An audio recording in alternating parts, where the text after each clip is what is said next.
आभारी हूँ माननीय मंत्री जी का, जिन्होंने मुझे यहाँ आने का ये अवसर दिया। थोड़ा असमंजस था मुझे। मैंने कहा भी कि मेरा क्षेत्र, मेरा अनुभव यूथ के साथ उम्र का एक बड़ा भारी गैप, आप लोगों में से अधिकतर मेरे से 60 वर्ष से अधिक छोटे हैं। मैं स्वाधीन भारत में नहीं, उस भारत में पैदा हुआ था जब भारत स्वाधीन नहीं हुआ था। तो मैं आपसे क्या बात कर सकता हूँ? क्या चीज़ है जिस विषय पर मैं आप लोगों से बातचीत कर सकूं?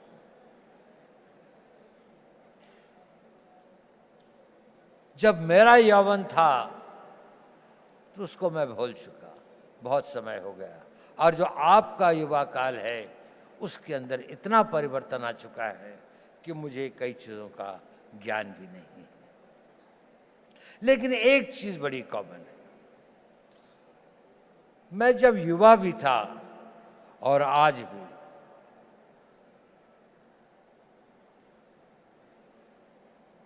एक चीज का मैंने देखा, वो हमेशा आपके साथ चलती है। आपको पता हो या ना हो, आप कॉन्शियस हो या ना हो, चीज बहुत छोटी है, लेकिन वो आपके जीवन की लोकाई को डिटरमिन करती है, उसकी गति और उसका क्या अंत में वो कहाँ पहुँचेगी इसका निर्णय करती है। वो होती है आपके निर्णय लेने की क्षमता। आप सभी निर्णय लेते हैं। युवा को अपने रोजमर्रा की जिंदगी में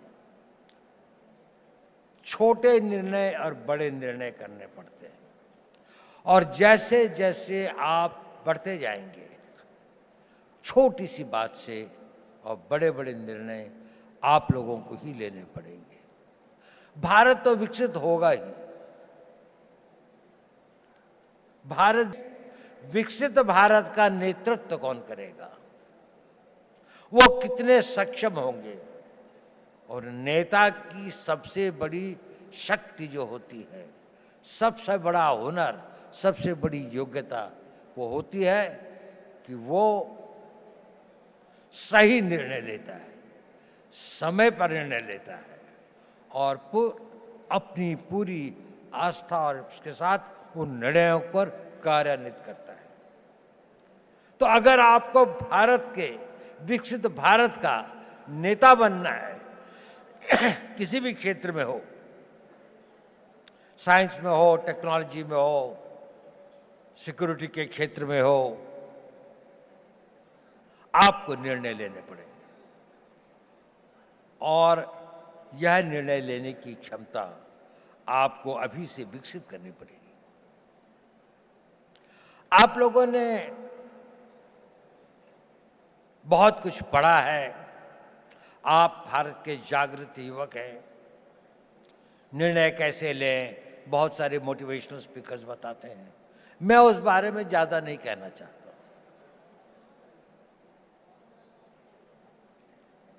मैं छोटी सी बात कहना चाहता हूं। आप जब निर्णय लें तो आज के लिए नहीं, अपने आने वाले उस भविष्य के लिए निर्णय लें।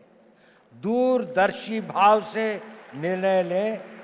आज का निर्णय तो लगता है कि ठंड बहुत है, रजाई में बैठे रहें, लेकिन अगर आपको कंट्री को रिप्रेजेंट करना है तो आपको लगता है नहीं, मुझे 4 बजे दौड़ने के लिए जाना ही चाहिए, मुझे अपनी फिजिकल फिटनेस रखनी चाहिए। अभी 1 जनवरी को कई लोगों ने बहुत सारे निर्णय लिए होंगे। कल से पक्का सोशल मीडिया नहीं देखूंगा, टाइम खराब नहीं करूंगा, जिम में रोज जाऊंगा, खूब दिल लगा के पढ़ाई करूंगा। कुछ करते हैं, कुछ नहीं करते। सही निर्णय लेना बहुत ज़रूरी है, बहुत आवश्यक है। अपने निर्णयों को दूरअंदेशी से करें। हर निर्णय को लेने के साथ ये सोचें कि इस निर्णय के बाद मेरा अगला निर्णय क्या होगा, अगला कदम क्या होगा। एक कदम उठाने से पहले अगले 2 कदम की सोचें। जीवन के अंदर में ड्रीम्स से जीवन नहीं बनते, पर ड्रीम्स उनको एक दिशा देते हैं, आवश्यक है। उन ड्रीम्स को डिसीजंस में बदलना पड़ता है और उन डिसीजंस को लाइफ की रियलिटीज में बनना पड़ता है। कुछ लोग जो इसे कर पाते हैं वो सक्सेसफुल हो जाते हैं, उन्हें सफलता प्राप्त होती है। बाकी लोग ड्रीम्स के से और डिसीजन तक के कुछ वाक हो जाते हैं, कुछ डिसीजन से इम्प्लीमेंटेशन तक में भटक जाते हैं, तो गंतव्य तक नहीं पहुंचते। आप सब लोगों में असीम संभावनाएं हैं। आप में यौवन की ऊर्जा है, आप में बड़े बड़े सपने हैं, आप में वो शक्ति है, आप में वो प्रवाह है जो ये कहता है कि मैं समुद्र को पी जाऊंगा, मैं दुनिया को बदल डालूंगा। उस तरह की शक्तियों को लेकर आप आए हैं और आप बहुत भाग्यवान हैं कि आप उस भारत में पैदा हुए, एक स्वतंत्र भारत में। ये स्वतंत्र भारत हमेशा ऐसा नहीं था जितना स्वतंत्र आपको दिखाई देता है। सदियों तक हमारे पूर्वजों ने इसके लिए बहुत कुर्बानियां सही, बहुत अपमान सहे, बहुत असहायता के दौर से गुजरे। कई लोगों को फांसी चढ़नी पड़ी। भगत सिंह को फांसी के फंदे को स्वीकार करना। ये इतिहास हमें एक चुनौती देता है कि ये उस भारत का आज हर युवक के अंदर वो आग होनी चाहिए कि मैं, प्रतिशोध शब्द अच्छा तो नहीं है, लेकिन प्रतिशोध भी अपने में एक बड़ी भारी शक्ति होती है। हमें अपने इतिहास का प्रतिशोध लेना है। हमने इस देश को फिर वहाँ पहुँचाना है जहाँ पर हम अपने हक, अपने विचार और अपनी आस्थाओं के आधार पर एक महान भारत का निर्माण कर सकें। हमारी एक बड़ी विकसित सभ्यता थी। हमने किसी के मंदिर नहीं तोड़े, हमने कहीं जाकर लूटा नहीं, हमने किसी बाहर के लोगों के ऊपर आक्रमण नहीं किया, जबकि सारी दुनिया बहुत पिछड़ी थी। परंतु क्योंकि हम अपनी सुरक्षा और हम अपने आप को समझ नहीं पाए कि हम को क्या खतरे हैं, हम उनके प्रति उदासीन रहे, तो हमें इतिहास ने एक सबक सिखाया। क्या हमने वह सबक सीखा? क्या उस सबक को हम याद रखेंगे? अगर आने वाली पीढ़ियां उस सबक को भूल जाएंगी तो ये इस देश का सबसे बड़ा ट्रेजेडी होगी। सेंट पीटर्सबर्ग के अंदर में एक बहुत बूढ़ा रवि रहता था, यू। वहां का जो बिशप था वो दोनों बहुत दोस्त थे। तो एक दिन बिशप उसके घर पे आया तो रवि जो था करीब 80-85 साल का था, तो उसकी आंखों में आंसू थे। उसने कहा, रवि क्या बात है, आज तुम उदास लग रहे हो? नहीं, उसने कहा सोच रहा था। उसने कहा क्या सोच रहे थे? उसने कहा मैं ये सोच रहा था कि जूस का क्या होगा। उसने कहा देखो पिछले 2000 सालों से तुम संघर्ष कर रहे हो, 2000 सालों से यात्राएं सह रहे हो, 2000 सालों से तुम्हारे ऊपर इतनी अधिक वो हुई, प्रोग्राम थे दुनिया में, क्या तुम्हें इस बात का रोना आ रहा है? उसने कहा नहीं, मुझे इस बात का रोना नहीं आ रहा। मेरे विचार में यह ख्याल आया कि इन हजारों सालों तक संघर्ष की जिस परंपरा से, जिस आग को जिंदा रखा है, कहीं आने वाली पीढ़ियां इसको भूल तो नहीं जाएंगी, और भूल तो नहीं जाएंगे कि हमें अपने आप को फिर से शक्तिशाली बनाना है, अपनी रक्षा करनी है। ये भाव था, ये बड़ा पावरफुल सेंटिमेंट है, और हमें अपने उस सेंटिमेंट से ही प्रेरित होना चाहिए। कई सारी ऐसी बातें होती हैं हमारे ऊपर, कई सारी इस तरह के आघात होते हैं जिससे हमें लगता है कि अगर हमारे साथ में अन्याय हुआ है, अगर हमारे साथ दुर्व्यवहार हुआ है, हमारे गांव जलाए गए, हमारी मातृशक्ति का अपमानित किया गया, तो इसका हम भी अपने आप को इतना मजबूत करेंगे, हर रूप से, आर्थिक रूप से, रक्षात्मक रूप से, टेक्नोलॉजी के रूप से, हर क्षेत्र में हमें आगे बढ़ना है। तो मैंने ये बताया कि आवश्यक है कि आप जीवन में सही निर्णय लें और निर्णय लेने की शक्ति बढ़ाएं। मैं उस पर ज़्यादा नहीं बोलूँगा क्योंकि आप लोग काफ़ी जागरूक हैं। मैं एक दूसरी बात पे कुछ कहना चाहता हूँ। प्रश्न इस बात का, ये जरूरी है कि आप सही निर्णय लें, लेकिन सही निर्णय लेने के बाद भी वो निर्णय पर आदमी चल नहीं पाता। It is important that you take right decisions, but it is more important that you make your decisions right. आपने अगर निर्णय लिया तो आप उसे सही बनाइए, और डिसीजंस राइट बनाने में ही कठिनाई होती है, वहीं पर संघर्ष करना पड़ता है। इस अपने डिसीजंस को जो आप लेते हैं उनको राइट करने के लिए आपको खटना पड़ता है, साधना करनी पड़ती है, मिटना पड़ता है, तिल तिल भर के जलना पड़ता है, और लंबे समय तक चलना पड़ता है। एक दिन में सपने पूरे नहीं होते, एक किसी काम को करने से मंजिल नहीं मिलती। ये छोटे छोटे कई काम होते हैं जो आपको करने हैं।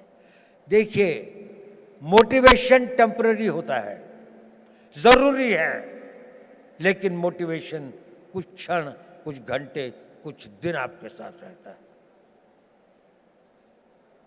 आपका डिसिप्लिन इंड्योरिंग होता है, वो आपके साथ रहता है। उस मोटिवेशन को परिवर्तित करना पड़ता है, अपनी लाइफस्टाइल में परिवर्तित करके उसको डिसिप्लिन में लाने में। जब आपके जीवन का वो भाग हो जाता है तो कुछ दिनों में वो आपका आदत हो जाती है, और फिर वो परमानेंट हो जाता है। आप सोचते हैं कि मुझे सवेरे 3:30 बजे या 4 बजे उठना चाहिए।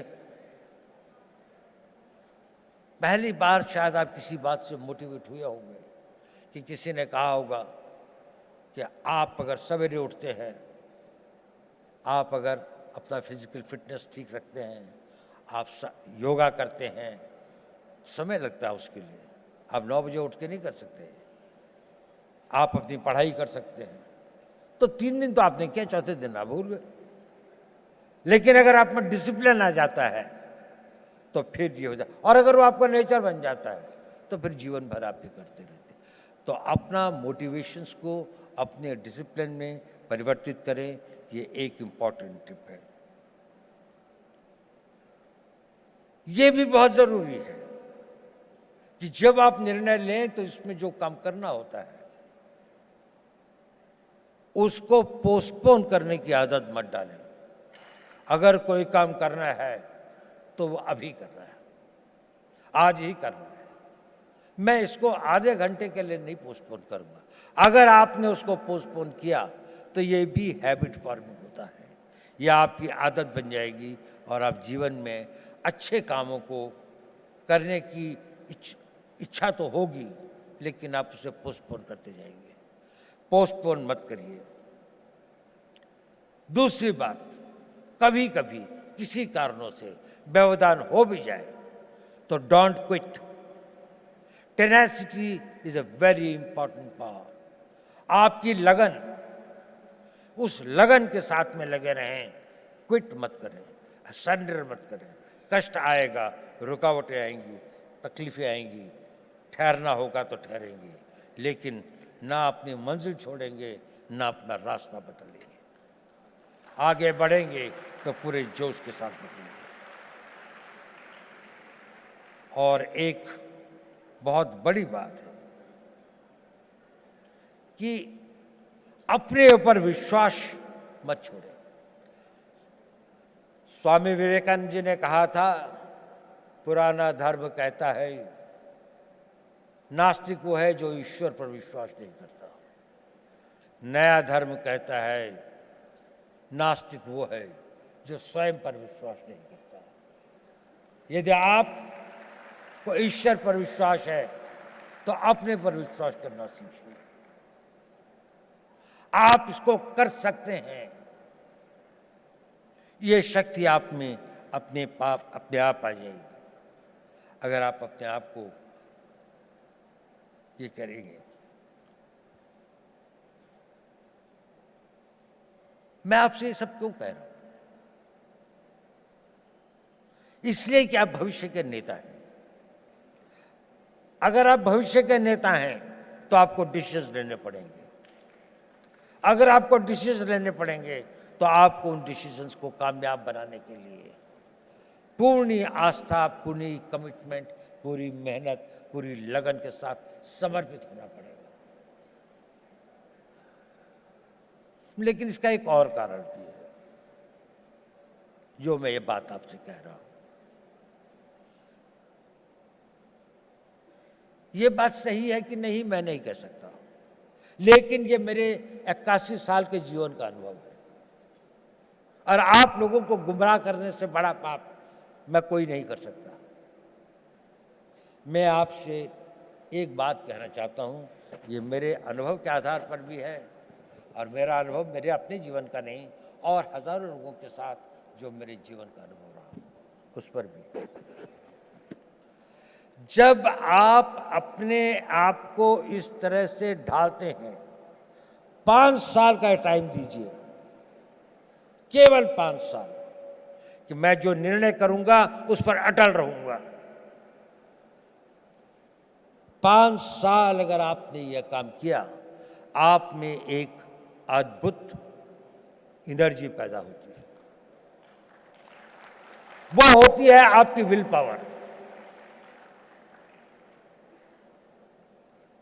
और ये सब जो मैं कह रहा था वो इसलिए कह रहा था, सही निर्णय लें, निर्णय पर अटल रहें, ताकि आप में वो विल पावर पैदा हो सके। और वो विल पावर क्या होती है, मैं आपको एक छोटी सी कहानी सुनाता हूं।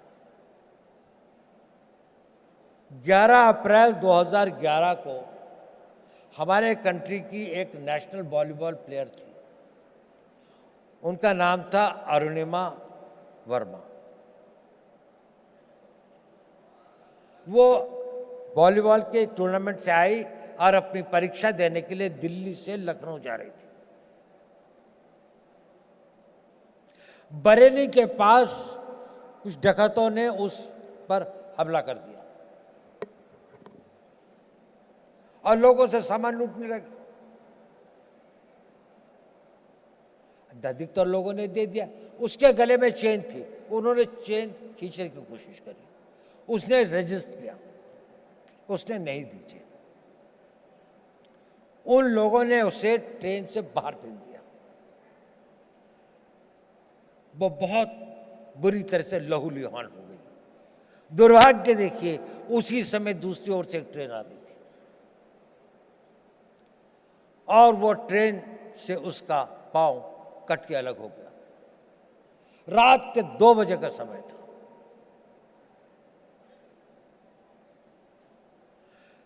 उस पटरी के ऊपर कई बड़े बड़े चूहे थे, वो उसके मांस को खाने लगे।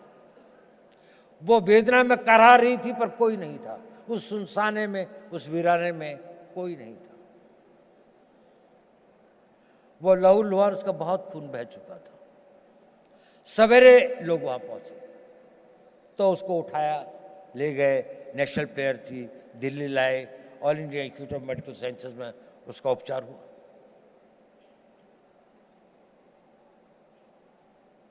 और उसकी पूरी टांग काट दी गई, एम्प्यूट करनी पड़ी।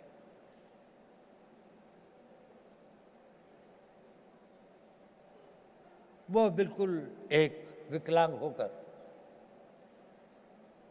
अपने घर में पड़ी थी। लेकिन उसने ये इरादा किया कि नहीं, मैं विकलांग नहीं, मैं माउंट एवरेस्ट पे चढ़ूंगी।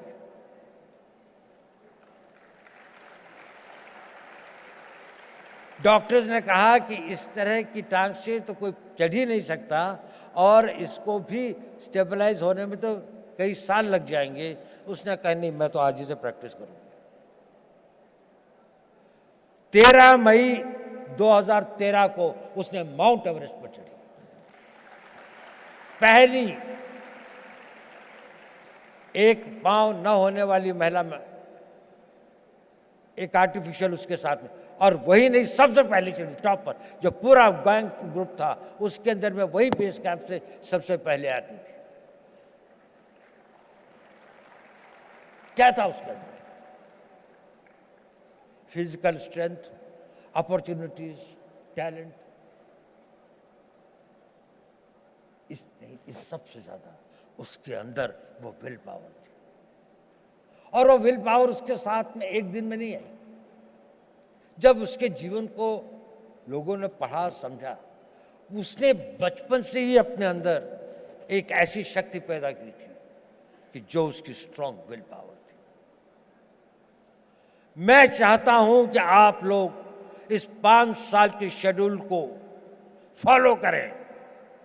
इसके लिए नहीं कि निर्णय सही होंगे, इसके लिए नहीं कि निर्णय को आप निर्णय कर पाएंगे तो आपको सफलता मिलेगी, वो तो मिलेगी, लेकिन उस कमिटमेंट, उसके साथ में, रिगर के साथ में, उस डिसिप्लिन के साथ में अगर आप अपना जीवन जिएंगे तो आपके अंदर एक बहुत स्ट्रांग विल पावर पैदा होगी। और वो विल पावर एक इतनी बड़ी शक्ति होती है कि आप जो चाहोगे वो कर सकते हो। आप उसकी इच्छा करोगे, वो इतना बड़ा फोर्स मल्टीप्लायर होता है कि वो आपकी physical energy, mental calibre, mental talent वगैरह, एवरीथिंग एल्स, वो सब को जीतती हुई आप देखोगे कि जीवन में ये असंभव चीजें क्यों होती हैं। अब तो मेरे अंदर इतनी शक्ति रह भी नहीं गई थी, अब तो शायद मैं नहीं इसके काबिल हूं, लेकिन वही हो जाता है क्योंकि आपके अंदर वो ये डोरमेंट शक्ति ईश्वर अपने द्वारा बनाए हुए हर इंसान में देती है, लेकिन 99% की बिना जागृत हुए खत्म हो जाती है। कुछ लोग इसे जागृत करते हैं और वो अपने डिसिप्लिन से और उसको अपना नेचर बनाकर जागृत करते हैं। आप अपनी उस इच्छा शक्ति को बढ़ा सके, वही इच्छा शक्ति एक राष्ट्रीय शक्ति बनती है। लड़ाइयाँ क्यों लड़ते हैं हम लोग? कोई हमसे साइकोपैथ थोड़ी हैं कि दुश्मन की लाशें हों, डेड बॉडीज पड़ी हों, कटे हुए कटे हों तो हमें कोई बहुत संतोष या बहुत सुकून मिलता है। इसके लिए नहीं रहती लड़ाई। लड़ाइयाँ लड़ी जाती हैं किसी देश के मनोबल को तोड़ने के लिए, ताकि उसका मनोबल इतना टूट जाए कि वो हमारी इच्छाओं के अनुसार संधि कर सके, हमारी बात को मान सके, जो हम चाहते हैं वो उसे प्राप्त कर सके। जब आप लोगों में इच्छा शक्ति होगी तो राष्ट्र का मनोबल बनेगा। The will of the nation जिसे कहते हैं कि जिसके लिए लड़ाइयाँ लड़ी जाती हैं। आज भी आप देख लें, जितनी भी लड़ाइयाँ हो रही हैं, जितने भी संघर्ष हो रहे हैं, कोई ना कोई कंट्री अपनी बात को दूसरी के ऊपर में थोपना चाहता है, उसके लिए वो शक्ति का प्रयोग कर रहे हैं। अगर आप इतने शक्तिशाली हैं कि कोई इसको ना कर सके तो आप हमेशा स्वतंत्र रहेंगे। लेकिन अगर आपके पास में सब कुछ है लेकिन वो मनोबल नहीं है, तो आपके अस्त्र शस्त्र सब रटे रह जाएंगे। और उसके लिए चाहिए नेतृत्व। आज हम बहुत भाग्यशाली हैं कि देश में ऐसा नेतृत्व है, एक ऐसा नेतृत्व जिसने 10 साल में देश को कहां से कहां पहुंचाकर एक ऑटो बोर्ड में ले आए हैं। उनकी कमिटमेंट, उनकी मेहनत, उनकी टोटल डेडिकेशन हम सब के लिए एक आदर्श है। देखिए, नेपोलियन बोनापार्ट एक बड़ा भारी योद्धा था। यह आपके लिए रेलेवेंट है क्योंकि आप लोग नेता हैं कल के, आप लोगों ने नेतृत्व करना है। कोई आर्मी का जनरल बनेगा, कोई इंटेलिजेंस का चीफ बनेगा, कोई बहुत बड़ा डॉक्टर बनेगा, कोई इंजीनियर होगा, कोई बड़ा भारा एडमिनिस्ट्रेटर होगा, कोई बहुत अच्छा डिप्लोमेट होगा, कोई राजनीतिक नेता भी होंगे कुछ लोग। नेपोलियन एक बात कहता था, I am not afraid of 1000 lions led by a sheep, but I am afraid of 1000 sheep led by a lion. अगर हम 3000 लॉयन पैदा कर दें, नेपोलियन कहता था मुझे 1000 शेरों की फौज से डर नहीं लगता अगर उसका नेतृत्व एक भेड़ का बच्चा कर रहा हो। लेकिन अगर भेड़ों की फौज होगी पर अगर भेड़ों की फौज का भी नेतृत्व करने वाला एक शेर होगा तो मुझे उससे बहुत डर लगता है।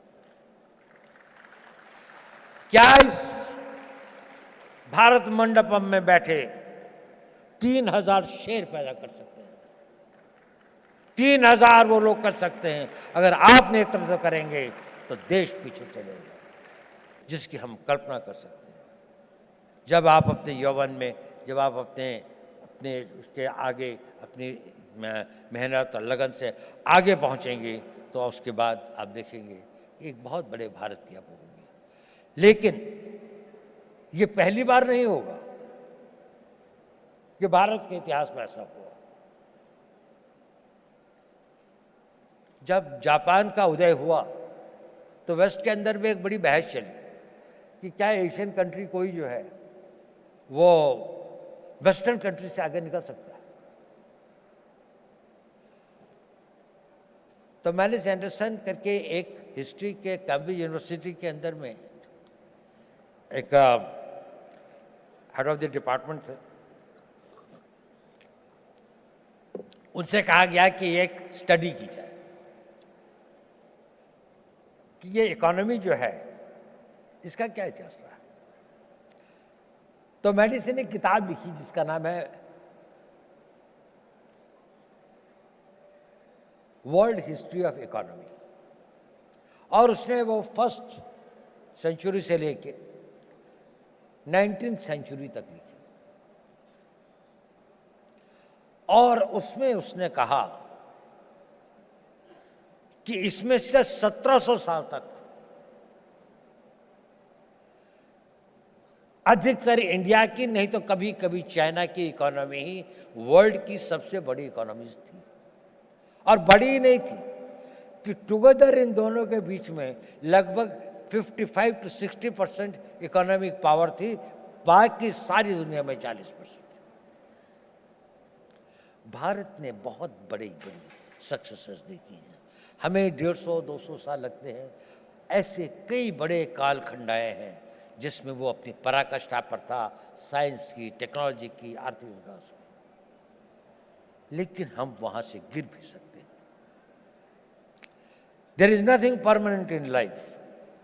आपको अपने हर दिन की उसकी रक्षा प्रतिदिन करनी पड़ती है।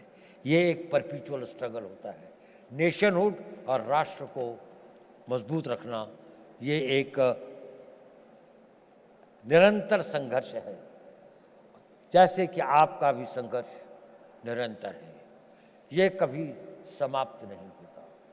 आखिरी सांस तक आपका जीवन तब तक सार्थक है जब तक आप सोचते हैं कि मेरे लिए करने के लिए कल भी कुछ है।